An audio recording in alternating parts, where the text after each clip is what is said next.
할렐루야. 오늘 또 하나님의 은혜와 평강이 여러분 가운데 함께 하기를 축복합니다. 오늘도 묵상의 말씀을 통해서 나에게 말씀하시는 하나님의 음성을 듣는 은혜로운 시간이 되기를 축복합니다. 이 시간 하나님께서 우리에게 허락해 주신 말씀은 데살로니가 전서 2장 13절에서 20절 말씀입니다.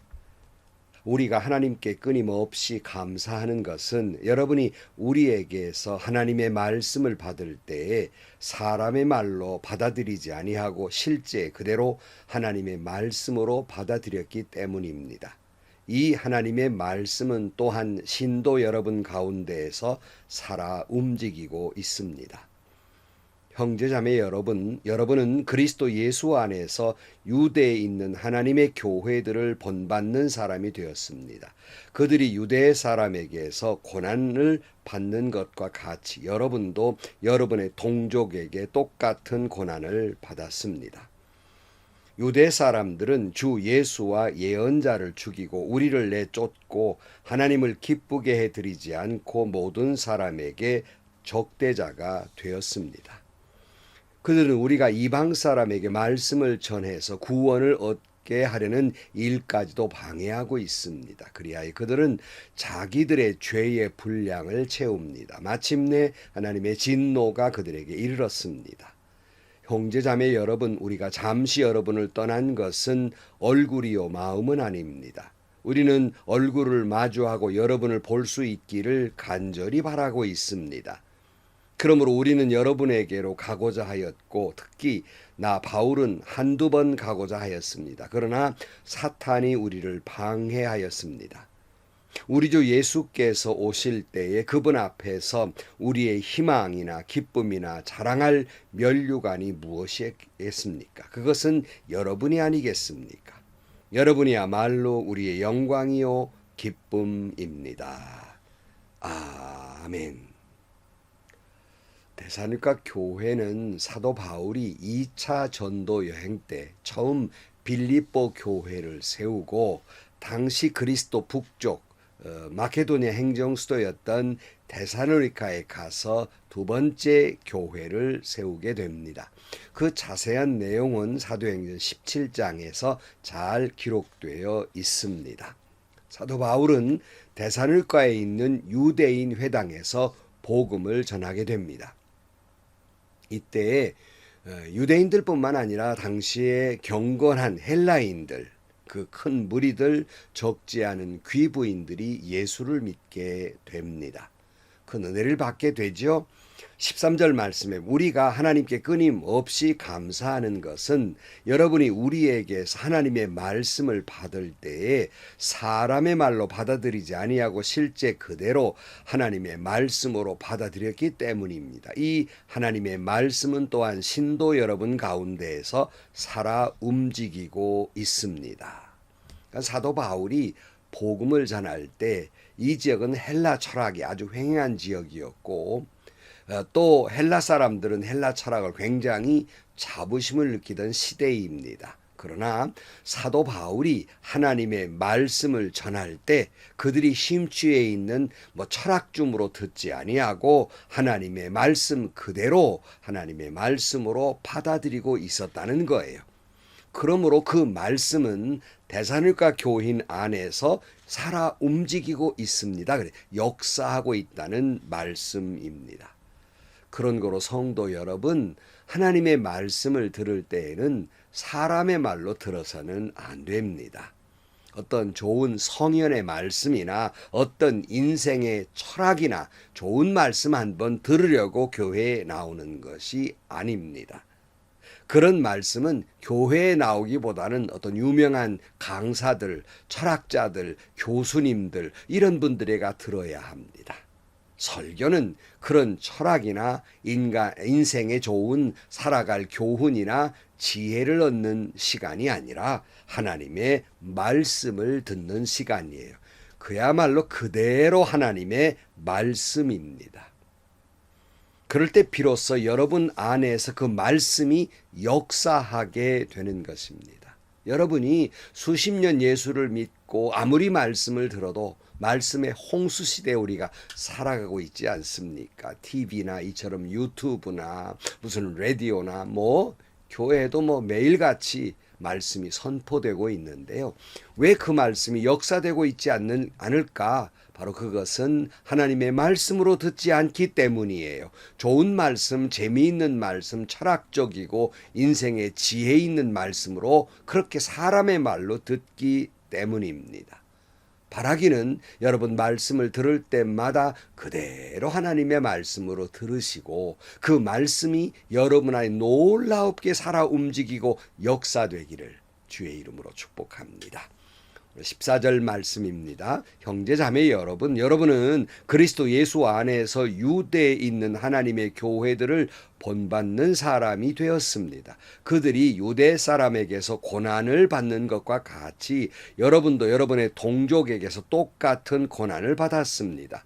유대 사람은 주 예수와 예언자를 죽이고 우리를 내쫓고 하나님을 기쁘게 해드리지 않고 모든 사람에게 적대자가 되었습니다. 그들은 우리가 이방 사람에게 말씀을 전하여 구원을 얻게 하려는 일까지도 방해하고 있습니다. 그리하여 그들은 자기들의 죄의 분량을 채웁니다. 마침내 하나님의 진노가 그들에게 이르렀습니다. 여러분, 복음이 전해진 곳에 성령이 역사하고 있지만 못지않게 사탄도 방해하고 있어요. 우리에게는 때로는 고난도, 역경도, 환난도 반대에 부딪히게 되는 것입니다. 그러니까 당시 데살로니가 교인들, 이방 사람도 많이 있었는데요. 이들이 곧 유대인들이 자꾸 그리스도가 전해지는 곳마다 방해하는 것처럼 똑같이 그때 고난받았던 것과 똑같이 데살로니가 교인들도 고난을 받게 된다는 말씀입니다. 그 유대인들은 도리어 복음이 전해지는 곳에서 오히려 방해하고 그들의 시기심은 예수님을 죽이고 예언자들을 죽이고 주의 종들을 죽이고 때로는 이방 사람들에게 이처럼 복음을 전해지는 것까지 시기해서 오늘 본문에 보면 이제 단순하게 말하고 있지만 사도행전 17장에 보면 깡패까지 동원해서 그래서 세상을 소란케 하는 사람들이 있다고 이야기하고 바울의 일행을 잡으려고 했습니다. 사도행전 17장 5절 말씀에 그러나 유대 사람들은 시기하여 거리에 불량배들을 끌어 모아다가 패거리를 지어서 시내에 소요를 일으키고 야손의 집을 습격하였다. 그리고 바울 일행을 끌어다가 군중 앞에 세우려고 찾았다. 그러나 그들을 찾지 못하고 야손과 신도 몇 사람을 시청 관원들에게 끌고 가서 큰 소리로 외쳤다. 세상을 소란하게 한 그 사람들이 여기에도 나타났습니다. 깡패까지 동원해서 교회를 소란케 했어요. 이게 먼 옛날 이야기 같으죠. 오늘날에도 분쟁하는 교회들 때로는 깡패를 동원하는 교회들도 있어요. 어쩌면 그렇게 이런 모습을 닮았는지 모르겠습니다. 유대인들은 복음이 전해지는 곳곳마다 방해를 하고 있고 그 하나님의 진노가 급기야는 그들에게 임하게 된 것이 아니겠습니까? 여러분, 사도 바울이 복음을 전할 때에도 이런 고난과 역경과 반대에 부딪히게 됩니다. 하물며 우리가 이 험한 세상에 복음을 전하는 일에는 마땅히 고난과 역경과 반대와 조소와 시기와 질투가 있기 마련인 것입니다. 이런 것은 마땅히 있음을 기억하고 우리는 너무나도 이런 일에 좌절하지 아니하고 하나님을 기쁘시게 하기 위해서 당당하게 복음을 전해야 할 것입니다. 그러나 한편 우리가 교회를 위한다고 하는 것이 혹여 유대인들처럼 나도 모르게 하나님의 역사를 반대하고 사람들에게 적대자가 되는 것은 없는지 나름대로 교회를 위한 일이었다고 생각했는데 그것이 하나님의 영광을 위한 일이라고 생각했는데 도리어 교회를 소란케 하고 복음이 전해지는 것을 방해하는 자가 되진 않았는지 우리는 늘 돌아볼 필요가 있는 것입니다. 그러니까 이쯤 되니까 데살로니가 교인들이 바울을 급히 이제 베레아로 피신을 시키게 돼요. 17절 말씀에 보면 형제 자매 여러분, 우리가 잠시 여러분을 떠난 것은 얼굴이요 마음이 아닙니다. 우리는 얼굴을 마주하고 여러분을 볼 수 있기를 간절히 바라고 있습니다. 그러므로 우리는 여러분에게로 가고자 하였고 특히 나 바울은 한두 번 가고자 하였습니다. 그러나 사탄이 우리를 방해하였습니다. 급히 바울 일행이 이제 베레아로 피신을 하게 됩니다. 참 사탄의 역사는 교묘해요. 유대인들은 거기까지 쫓아와서 베레아까지 쫓아와서 복음이 전해진 것을 방해하게 됩니다.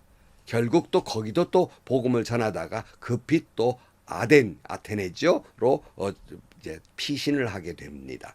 사도행전 17장 13절 말씀에 보면 데살로니가 유대 사람들은 바울이 베레아에서도 하나님의 말씀을 전하는 것을 알고서 거기에서도 가서 무리를 선동하여 소동을 벌였다. 그렇게 말씀하고 있어요. 그러니까 복음을 전할 때 고난과 반대와 환란이 있다 할지라도 낙심하지 말 것은 뭐 그랬거든 있는 일이에요. 사탄의 방해 공작은 쫓아다니면서 하고 있어요. 당연한 일이다 하고 생각하면 너무 거기에 좌절하지 않고 낙심하지 않습니다. 당연한 일이다 생각하면 도리어 당당하게 복음을 전하게 되는 것이에요. 앞에 살펴본 대로 사람에게 무슨 아첨하거나 자기의 권위와 권익을 추구하거나 자기의 영광을 위한 일이 아니라 하나님을 기쁘시게 하나님의 영광을 위하여 하나님의 나라를 위하여 전하는 것이기 때문에 어떤 환난과 역경이 있다 할지라도 당당하게 복음을 전해야 할 것입니다. 19절 말씀입니다. 우리 주 예수 그리스도께서 오실 때에 그분 앞에서 우리의 희망이나 기쁨이나 자랑할 면류관이 무엇이겠습니까? 그건 여러분이 아니겠습니까? 여러분이야말로 우리의 영광이요 기쁨입니다. 사도 바울은 너무나 데살로니가 교인들에게 볼 때마다 감사해서 마지막 주님 오실 때 내가 무슨 소망, 무슨 뭐 기쁨, 뭘 자랑하고 뭘 면류관을 내놓을 것이 있겠습니까? 오직 데살로니가 교인들, 복음의 열매, 그들이야말로 하나님 앞에서 사도 바울 자신의 영광이요 기쁨이라고 말하고 있습니다. 그렇다면 여러분에게는 이런 사람 하나쯤 있습니까? 주님 다시 오실 때에 주님 앞에 내놓을 만한 면류관 같은 영광이요 기쁨이 되는 그런 사람 하나쯤 여러분 있습니까? 당연히 복음을 전하는 곳에서는 복음과 환난과 반대와 조소와 역경이 있기 마련입니다. 그럼에도 불구하고 흔들리지 않고 복음을 전하는 것은 결코 자신의 영광을 취하는 것도 아니며 어떤 권위나 권익이나 이익을 위한 일이 아니라 사람에게 아첨하는 일이나 사람을 통하여 영광을 취하려는 것이 아니라 하나님께 영광, 하나님을 기쁘시게 하는 일이기 때문에 당당하게 복음을 전해야 할 것입니다. 복음을 전하지는 곳에 쫓아다니며 회방하는 사탄의 방해를 물리치고 오늘 또 예수는 그리스도라고 당당하게 외치며 사는 하루가 되시기를 축복합니다. 그리고 주님 다시 오실 때 이 사람이 내 복음의 열매입니다. 이 사람이 내 면류관 같은 사람입니다. 하나님 앞에 영광이요 기쁨이 되게 하는 그런 사람 하나쯤 세울 수 있는 여러분들이 되시기를 주의 이름으로 간절히 축원합니다. 기도하시겠습니다. 하나님 아버지, 저희들이 예수는 그리스도라고 당연히 믿고 알고 있지만 이 복음을 전할 때 때로는 두려운 마음도 있고 때로는 여러 가지 역경과 반대에 부딪힐 때마다 의기소침할 때도 있습니다. 그럼에도 불구하고 그 고난과 환난과 역경은 당연한 것으로 생각하고 자신을 위한 일이 아니라 주의 나라와 주의 영광을 위한 일이기 때문에 어떤 일에도 의기소침하지 않고 당당하게 복음을 전하는 저희들이 되게 하여 주옵소서. 마지막 날 주님 앞에 내놓을 수 있는 믿음의 열매들이 있는 저희들이 되게 하여 주옵소서. 예수님의 이름으로 기도하옵나이다. 아멘. 여러분, 사탄은 쫓아다니면서 저와 여러분의 믿음의 성숙을 방해하고 저와 여러분이 복음을 전하는 것을 방해합니다. 당연히 그러기에 복음이 전해진 곳에는 환란이 있고 역경이 있고 조소가 있고 비웃음이 있고 반대가 있기 마련입니다. 그것도 가까운 사람으로부터 그런 일을 당하게 돼 있어요. 그래도 여러분, 그래도 당당하게 복음을 전하는 것은, 여러분 부끄럽게 생각하지 않는 것은 여러분 자신을 위한 일이 아니지 않습니까?